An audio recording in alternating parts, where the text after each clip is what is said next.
Raidījums tapis sadarbībā ar SMS Kredit LV.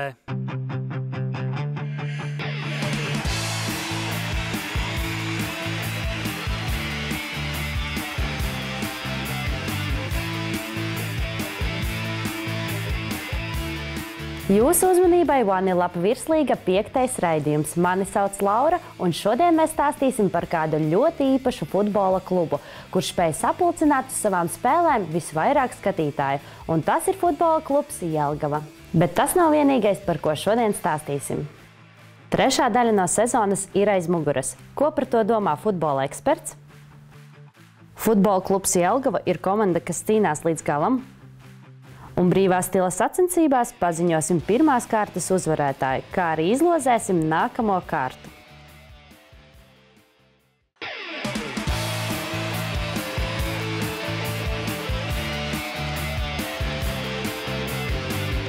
Pēdējā 12. kārtā katrā spēlē tika gūti vismaz 2 vārti. Tagad ir laiks visus šos vārtu gūmus noskatīties.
Kā jau visiem zināms, SMS Kredit LV futbola virslīgā ir 36 kārtas. Pēc elementāras matemātikas rēķinot ir jau aizvadīta viena trešā daļa no sezonas.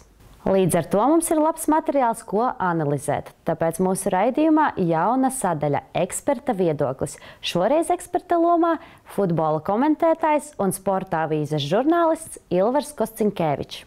Ir vairāk pārsteigumu, kas ir bijuši šajā pirmajā cēlienā Latvijas čempionātā. Viens no tiem, ka Ventspils spēlē, pareizāk sakot, rezultātus gūst tik stabili un tās uzvaras krājas viena pēc otras un ka joprojām nav neviena klupiena šai komandai. Lai arī pati spēle droši vien nav vēl, teiksim tā, viennozīmīgi ideāla un to, es domāju, arī komanda arī pašā apzinās. Vai Ventspils turpinās tādā garā kā līdz šim vai neturpinās, jo tas ļoti daudz var ietekmēt intrigu vispār par čempionu titulu. Ja viņi vēl kādas 4 kārtas bez klupieniem turpina, tad var jau kļūt kaut kādā ziņā maz interesanti par to, kurš būs čempions. Ja. FC Jūrmalas sakarā man ir ļoti nepatīkams pārsteigums.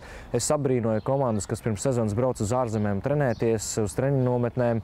Tur ir nauda, un pēkšņi sākās sezona, paiet dažas kārtas, un pēkšņi nav naudas. Es nesaprotu, kā cilvēki vispār plāno kluba budžets, kluba dzīvi un tā tālāk. Tas man ir neatbildēts jautājums. Es par to varu tikai pabrīnīties. Kādam labam humora raidījumam droši vien varētu ieteikt sižetu arī šajā sakarā. Un man ir ārkārtīgi liels bažas, kas notiks tālāk ar šo komandu, jo tā nav tikai tāda, nu labi, pazudīs Jūrmala. Bet tajā pašā laikā tas ļoti ietekmē arī Latvijas čempionātu. Tas ietekmē gan tēlu, gan ritmu, gan kalendāru visu. Nu, tas neizskatās labi arī no malas skatoties.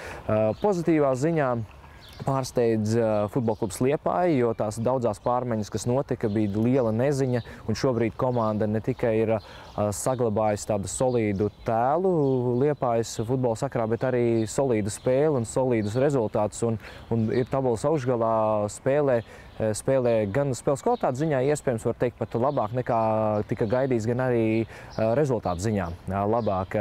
Otra komanda FK Jelgava, kas ir pietuvojusies tam vadošo komandu lokam un principā piepildās kādreizējā komandas galvenā trenera Daņa Kazakeviča vārdi, ko viņš teica, tad, kad 10. gadā viņi izcīnīja Latvijas kausu, ka mēs neesam regulāra Eiropas kausu komanda, bet mēs esam tāda komanda, kurai varētu būt pa spēkam reizi, varbūt 3-4 gados aizķerties un tikt pie dalības šajā turnīrā. Un tieši tas arī ir noticis. Un pozitīvā ziņā arī jāpiemina tā Latvijas kausa izcīņas fināla spēle, kurā futbola klubs Jelgava nebija sliktāks par Skonto. Un tas jau arī ir tāds zināms katalizators, ka šī komanda iet pareizajā virzienā un šajā sezonā diezgan labi izskatās. Cita lieta, protams, ir tas Skonto fonds un tās problēmas, tas ir cits atkal jautājums, bet tomēr. Un vēl par pārsteigumiem runājot, Jūrmalas Spartaks mani pārsteidz gan jā, gan nē.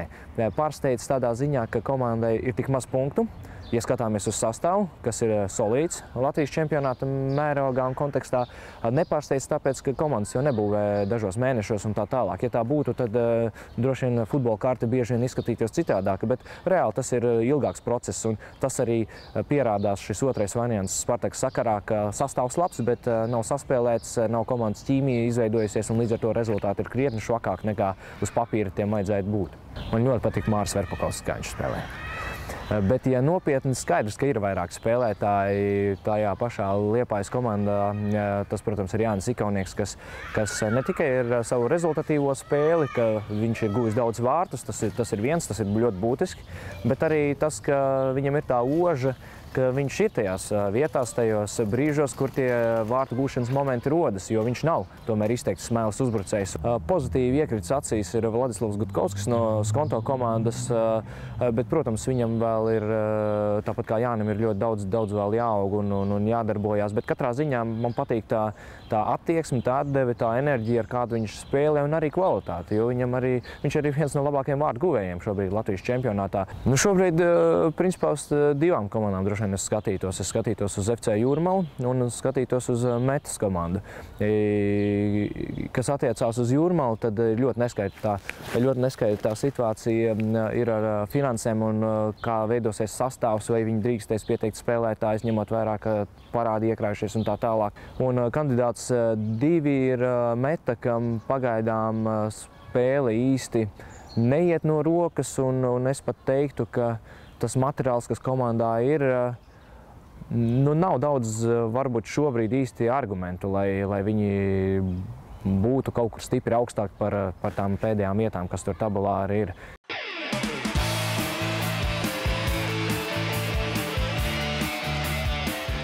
Kā jau raidījuma sākumā minējām, futbola kluba Jelgava spēles ir visapmeklētākās SMS Kredit LV futbola virslīgā.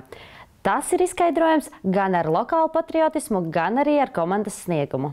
Lielisks piemērs tam ir uzvara Latvijas kausa finālā. Šajā raidījumā centāmies atklāt futbola kluba Jelgava veiksmes formulu un iepazīties ar pašu komandu nedaudz dziļāk. 2009. gada sezonā, uzvarot Latvijas pirmās līgas čempionātā, futbola klubs Jelgava iekļuva Latvijas futbola virslīgā. Jelgavas debija Latvijas spēcīgāko klubu Saimē bija ļoti veiksmīga, jo tika izcīnīts Latvijas kauss. Zemgales klubam vajadzēja tikai 4 gadus, lai šo panākumu atkārtotu. Un iekļūt! Futbola klubs Jelgava 2014. gada Latvijas kausa ieguvējs. Un tas nozīmē tikai vienu. Pirmkārt, Jelgava šo sezonu piedalīsies UEFA Eiropas līgas kvalifikācijas turnīrā. Pirmais, kas ienāca prātā, bija tāds neliels šoks, tāds prieka šoks, ka beidzot ir vinnēts, kad jau kopš sezonas, kad gatavojamies sezonai, pats galvenais mērķis bija tomēr kvalificēties tiem Eirokausiem. Un, protams, caur kausu. Sanāk tā, ka olimpiskajos 4 gados mēs iegūstam pa kausam, Latvijas kausam. Es domāju, tas ir, mēs to lepojamies. Latvijas kausu nevar uzvarēt bez labas komandas un spēcīgiem spēlētājiem. To novērtē ne tikai līdzjutēji, bet arī nacionālās izlases vadība, jo uz izlasi tika izsaukti Gints Freimanis un Ārtis Lazdiņš. Tas ir ļoti patīkami. Kaut jau vairāk viņus ņemtu, vai ne? Viņi arī čaļi ir tādi no līderiem, kā jūs prasījāt, līderi ģērbtuvēs, puiši, kas vienmēr cenšas uzvilkt un var redzēt, ka varbūt galvenais treneris ir pamanījis, ka tie čaļi, kuri atdodās pilnībā uz laukumu ar sirdi, vai ne? Lai gan futbola klubs Jelgava triumfē Latvijas kausa izcīņām, klubs negrasās nomest apgriezienus. Tieši otrādi, runājot gan par tuvāku, gan tālāku nākotni, mērķi nav zemi. Pirmajā 4. pirmajā 5. noteikti, ja ne pirmajā 3. nākamajos gados.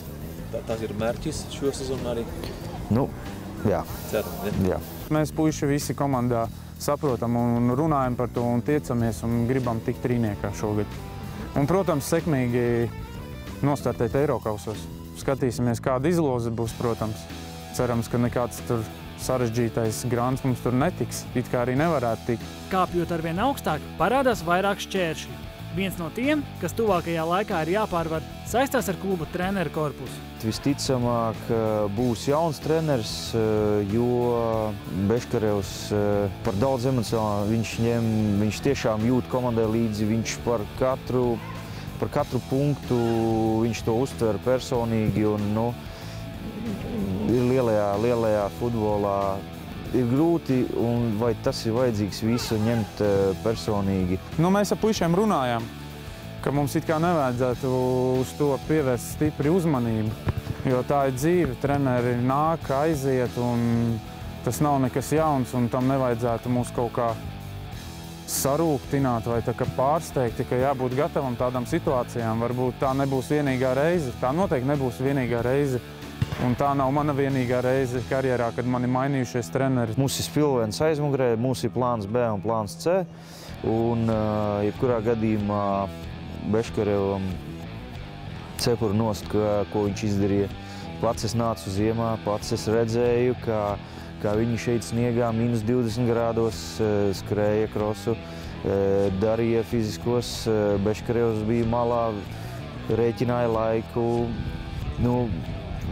Tādā man vienkārši jāpaceļ cepuri tādam cilvēkam, ko viņš ir savā vecumā sasniedzis. Mārim Peilānam futbola kluba Jelgava prezidenta amatā jūnijā aprita 1 gads. Līdz ar to noteikti ir izveidojies jau visai labs iespējas par to, kā ir būt futbola kluba prezidentam Latvijā. Teiksim tā, ir kā amerikāņu kalniņos, kad kaut kur trūkst finansējums, kad finansējums atkal netrūkst, bet trūkst spēlētāju pašatdeve,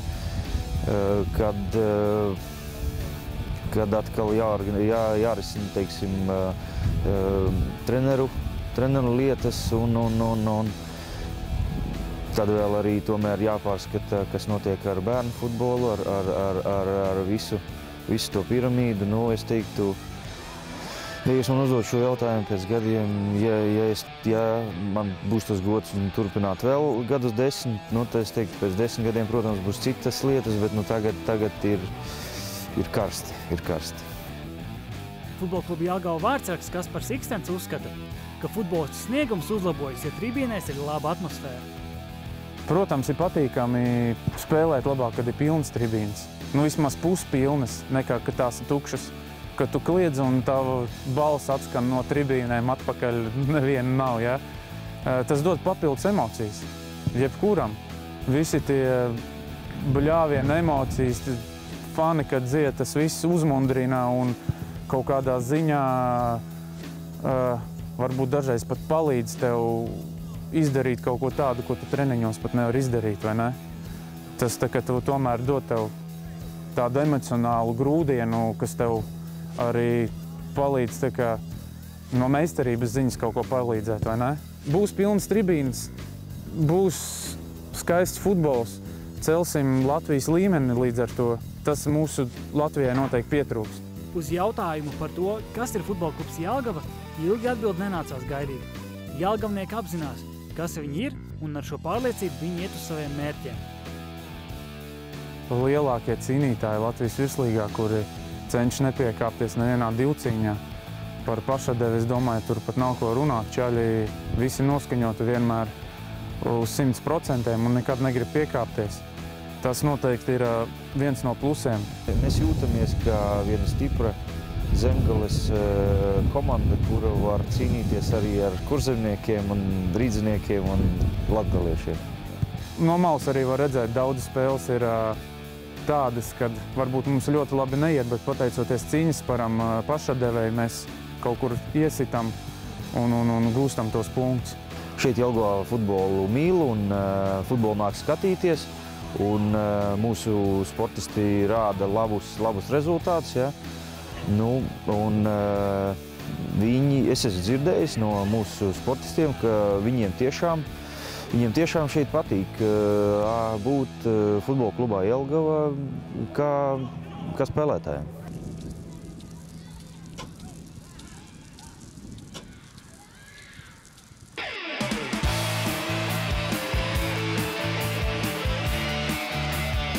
Futbola kluba Jelgava rindās ir spēlētājs, par kura sānu iemetienu SMS Kredit LV futbola virslīgā zina ļoti labi.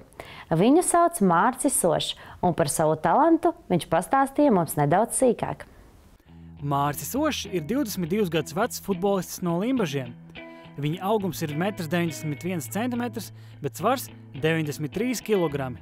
Sāna iemetienu, jeb autu, Mārcis SMS Kredit LV virslīgā visticamāk spēja aizmest vis tālāk. Ja godīgi paut, ir tāds mīts, ka parasti no Limbažiem nāk tie spēcīgākie čaļi, un kur čaļiem patīk tur riepas pavilkt, ieiet trenežera zāli biežāk nekā to dara, piemēram, Rīgā. Un, ja godīgi, kāpēc met autu tik tālu, tad tas nav arī priekš mans atklāts vēl joprojām. Varbūt esmu kaut kur spēcīgāks par citiem virslīgas spēlētājiem, bet es tā nedomāju, vienkārši tas ir vairāk tā iedzims varbūt no kaut kā tas spējas, bet tā speciāli izkops to neesmu un nejauši to atklāju. Lai veicinātu Mārča sāna iemetienu tālāku raidījumu, bumbu padevēja tika aprīkot ar dvieļiem, lai bumba, kas Mārcim ir jāmet, neslīdētu ārā no rokām. Par dvieli tas nāca iniciatīva no vadības puses, varbūt vajag noslaucīt. Tas tieši palīdz, kad ir vairāk tāds lietains laiks, jo piemēram, par naiku bumbām minēt, tad šīs bumbas ir vairāk tādas graudainas, un tajā vieglāk ir viņas satvert un iemest nekā citas iepriekšos gadus bumbas, bet jā, dvielis palīdz, lai vienkārši izpildītu.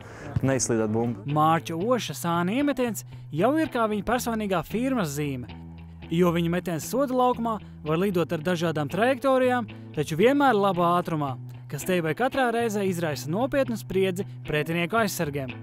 Mārča autu augstu novērtē arī līdzjutēji.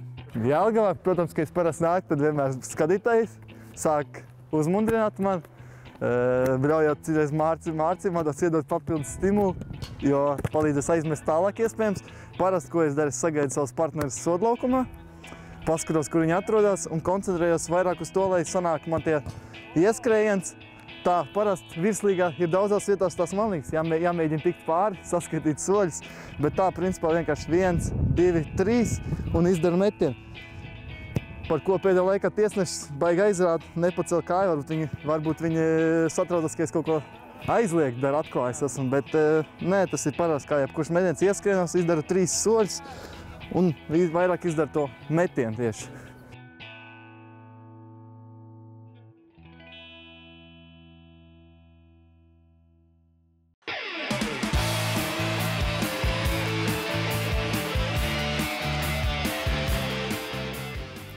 Futbola skolu brīvā stila sacensībās pirmajā kārtā uzvarēja futbola klubs Jelgava, kas saņēma 905 skatītāju balsis, savukārt Liepāja 483. Lai gan Liepājas futbolisti šajā duelī zaudēja, viņiem vēl ir cerības tikt nākamajā kārtā, ja pārējie zaudētāji iegūs mazāk nekā 483 balsis.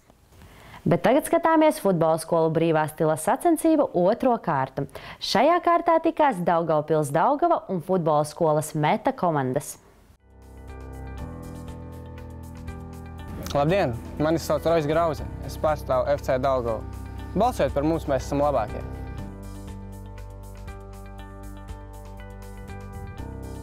Sveiki! Mani sauc Ričards Grauze, es pārstāvu Daugavpils Daugavu. Balsojiet par mums, mēs esam labākie!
Mans vārds ir Jākabs Laguns, un par mums ir jābalso, tāpēc, ka mums ir labākie treneri, un mēs visi ļoti cenšamies treniņos.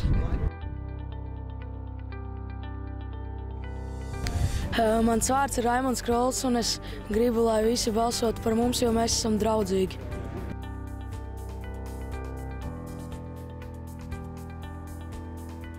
Mans vārds ir Toms Grīsls. Par futbola skolu Meta ir jābalso tāpēc, ka futbola skola Meta ir labākā Eiropā.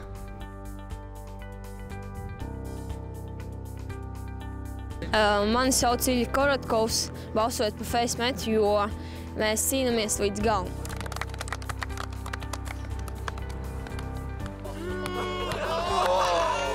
Labdien, mani sauc Konstantīns Fjodorovs, un es domāju, ka tieši tev ir jābalso par futbola skolu Meta, jo mums ir ļoti laba futbola struktūra.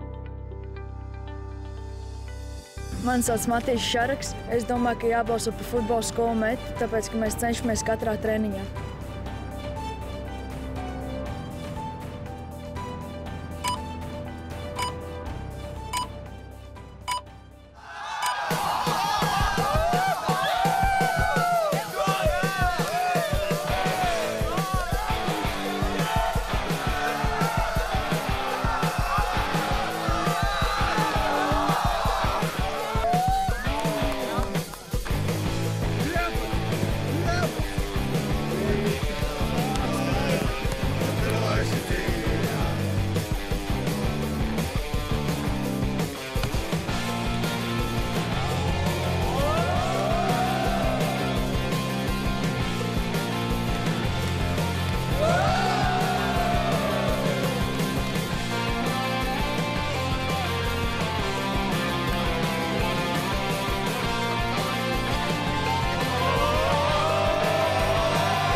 Tagad, dārgais skatītāji, tev ir jādodas uz Futbola virslīgas mājaslapu un jābalso.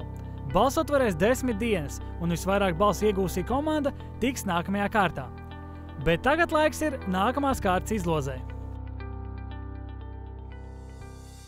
Un tagad izlozēsim trešās kārtas pārus. Pirmais pāris būs Skonto. Un otrs pāris, pret ko sacentīsies Skonto, būs FC Jūrmala. Gaidiet mūsu ciemos un gatavojieties pārbaudījumam.